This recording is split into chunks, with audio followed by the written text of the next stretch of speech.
Hi, sixth graders. Mr. Songer with you, and this is what's going to be called your December lesson. It's an unnumbered lesson, and the reason for that is what we did is we worked on your holiday books for the caroling event that we have coming up or already had, depending on when you're watching this.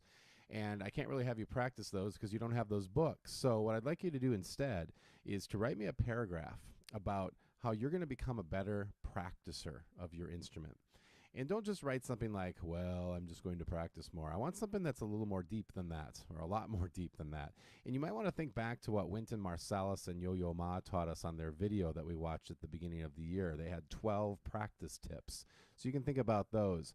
Some ideas I would have is, when are you going to practice? Like specifically, like, are you going to practice, 3 days a week? After you eat dinner? Are you going to practice on Saturday when you get up?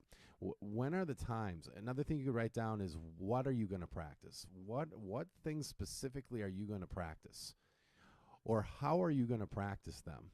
What way are you going to go about getting better at a part in a song that you don't know how to do? How are you going to practice that section? Okay. Or are you going to have some things you're going to practice with? Like, are you going to use smart music? Are you going to use a metronome? What are some things you're going to use? Are you going to be paying more attention to dynamics and articulations like slurs and staccatos? Just think about all these different things. Again, don't just write, I'm going to practice more. Come up with some specific ideas on how you could practice more. You can submit that as a hard copy to me, or you can email it to me at songere@isd112.org. Thanks, sixth grade.